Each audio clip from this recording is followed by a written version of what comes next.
Imagine a world where life-saving doctors are labeled as human traffickers and leaders risk their freedom to protect them. By the end of this video, you will uncover the shocking truth behind the US's crackdown on Caribbean nations employing Cuban medical professionals.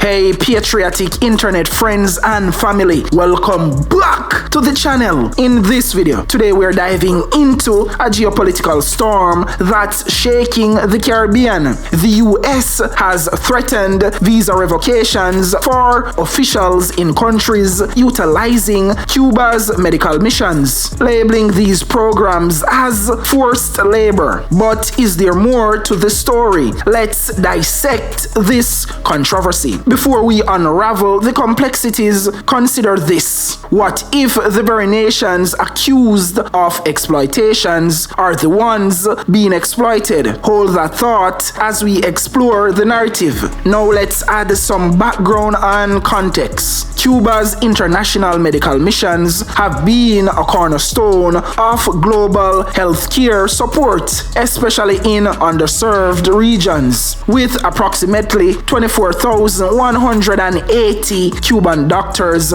serving in 56 countries. These professionals have been instrumental in bolstering healthcare systems. Caribbean nations facing their own healthcare challenges have welcomed these medical brigades with open arms. The U.S. stance. Enter the U.S. Secretary of State Marco Rubio, who recently announced visa restrictions targeting officials involved in Cuba's medical missions. The U.S. administration argues that these programs exploit Cuban workers and serve as a revenue stream for the Cuban government, effectively constituting forced labor. Do you think the US is protecting human rights or just playing politics? Drop your take in the comments below. Caribbean leaders' response. The Caribbean's reaction. Unapologetic defiance. Leaders like Trinidad and Tobago's Prime Minister, Dr. Keith Rowley, have made their positions clear. Dr. Rowley stated, "I came back from California, and if I never go back there again in my life, I will ensure the sovereignty of Trinidad and Tobago is known to its people and respected by all." Similarly, Prime Minister Ralph Gonsalves of St. Vincent and the Grenadines emphasized the indispensability of Cuban doctors, particularly for dialysis treatment, highlighting that without them, lives would be at stake. But here's where it gets even more intriguing. What if these visa threats are just the tip of the iceberg? Stay with us as we delve deeper into the potential geopolitical ripple effects. The sovereignty debate. At the heart of this controversy lies a profound question of sovereignty. Caribbean nations view the US policy as an infringement on their right to determine their healthcare partnership. The Cuban medical brigades have been lauded for filling critical gaps, especially during health crises like the COVID-19 pandemic. Jamaica's Foreign Minister, Kamina Johnson-Smith, emphasized the importance of over 400 Cuban medical personnel to Jamaica's healthcare system, underscoring their significant contributions. If the Cuban doctors leave, what happens to Caribbean healthcare? Let us discuss it in the comments. The humanitarian angle. Beyond politics, there's a human element. Cuban doctors have been on the front lines in regions where medical professionals are scarce. Their work has been pivotal in saving lives and improving healthcare outcomes. Labeling these missions as forced labor not only undermines their contributions, but also jeopardizes the healthcare of nations reliant on their expertise. But what if the real story isn't about labor practices at all? Could there be an underlying motive driving these US policies? Let's explore that possibility. Potential underlying motives. Some analysts suggest that the US's stance may be influenced by broader geopolitical strategies, aiming to isolate Cuba further and diminish its global influence. By targeting nations that collaborate with Cuba, the US could be attempting to pressure these countries into aligning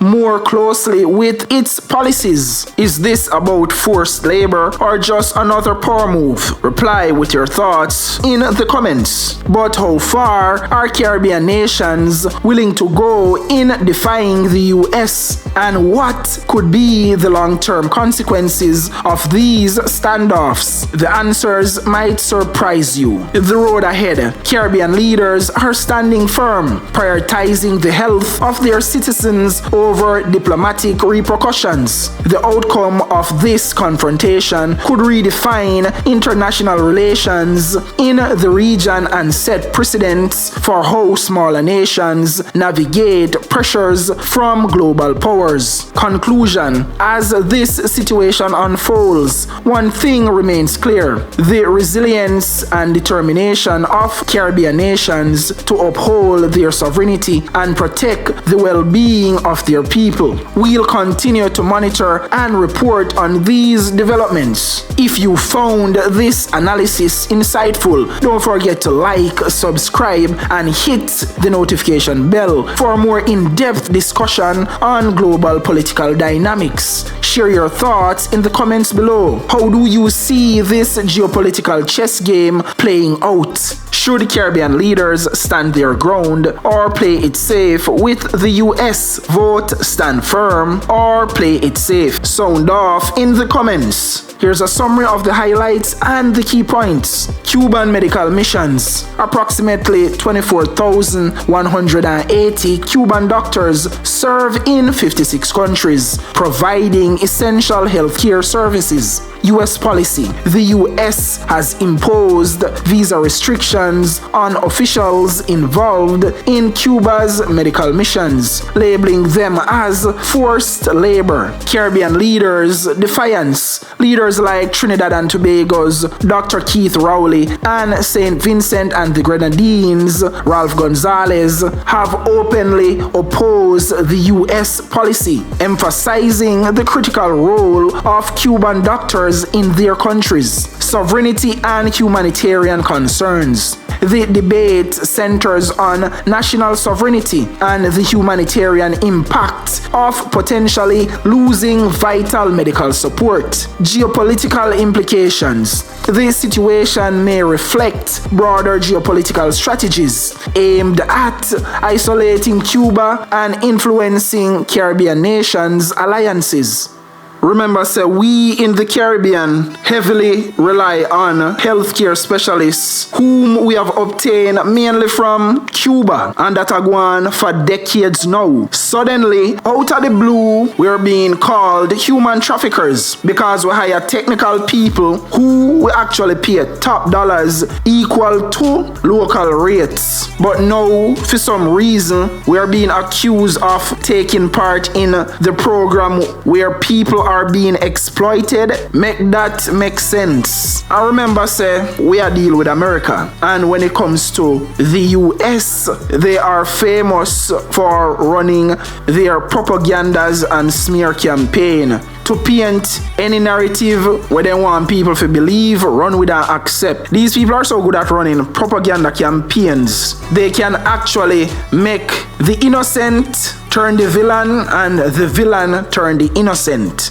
Don't play with these people when it comes to propaganda and misinformation and disinformation. They are the kings of that. Imagine your country facing a healthcare crisis. Would you turn away Cuban doctors? Yes or no? Let's debate down in the comments. In Jamaica, you have a saying where say, the same knife where stick sheep, stick goat. The same thing where America do to Cuba, it could have easily be us in that situation where America put sanctions on your economy and punish the country and the people for something happening in the past. Zin, I make an example out of you to keep the rest of Caribbean in line, and at the end of the day, America are no friends. Them only have their interests. Look how America treat their friend. Look how they treat their closest allies. Look how America treat Canada most recently. Look how America treat the EU. So you actually think who is a Bakra care about if Jamaicans push out the Cuban doctors and many Jamaicans end up unalive because the Cuban doctors and their expertise and their specialists now they here to save Jamaicans' lives who need that medical treatment or attention? Why would they care? These people never care about black people at the end of their life. The more things change is the more things remain the same. Now let's place this current dispute in a more historical context. We can recall how Caribbean prime ministers of the past, like Michael Manley from Jamaica, Errol Barrow from Barbados, Forbes Burnham from Guyana, and Dr. Eric Williams from Trinidad and Tobago faced similar pressures 53 years ago when the US and the Organization of American States, OAS, demanded that new Caribbean nations refrain from recognizing Cuba. So, according to Commission,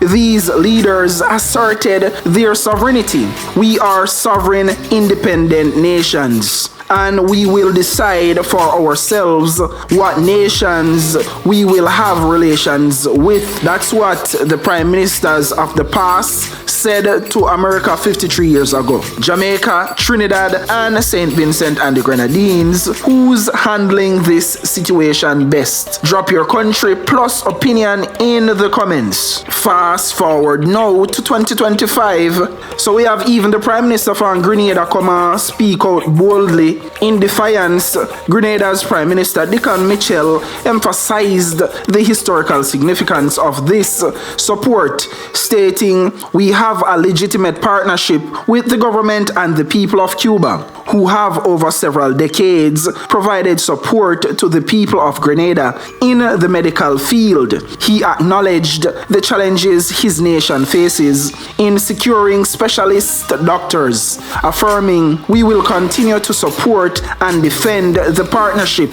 That a little Grenada speak out. Where is Jamaica and Prime Minister Andrew Holness? We now want to hear from Foreign Affairs Minister Kamina Johnson-Smith. She is not the Prime Minister. Whatever she said is irrelevant to this. Leaders lead. We now want to hear from no representative. When you have Prime Minister Ralph Gonsalves from the St. Vincent and the Grenadines can come out boldly and say, "I will prefer to lose my US visa than to have 60 poor and working class people die," that is a statement. That is a leader. Come on, Jamaica, where is our Prime Minister? Silent mean consent, so where you tell me say our Prime Minister choose visa over Jamaican lives? That me want know, you know. That's what me ask. That's the answer we want to know. Now let's go over to the most popular Prime Minister in the Caribbean and one of the most loved Prime Minister.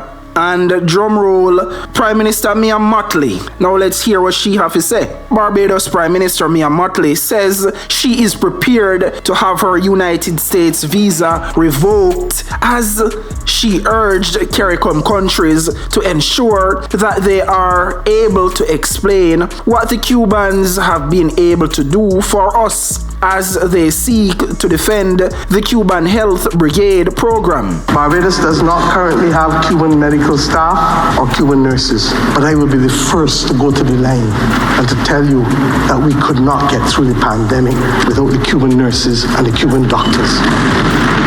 I will also be the first to tell you that we paid them the same thing that we pay Bajans and that the notion, as was peddled not just by this government in the US, but the previous government, that we were involved in human trafficking by engaging with the Cuban nurses was fully repudiated and rejected by us.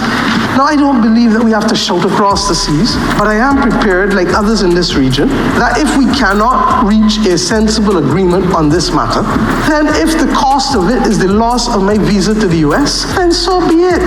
Principles only mean something when it is inconvenient to stand by it. Now, we don't have to shout, but we can be resolute. And I therefore look forward to standing with my CARICOM brothers, I wish I could say brothers and sisters, but brothers, to be able to ensure that we explain that what the Cubans have been able to do for us, far from approximating itself to human trafficking, has been to save lives and limbs and sight for many a Caribbean person. That's why I feel love Mia Mottley. That's why she is the most famous prime minister in the Caribbean. As a woman, she always make her opinion be known. She always make her stance be known publicly and openly. Jamaica love play the go along to get along game like that I put away. Me I watch Me I watch Jamaica and Andrew Holness. We see how him go react to this situation. Cause I'll know me not see them come out and make no bold statement. What Kamina Johnson said was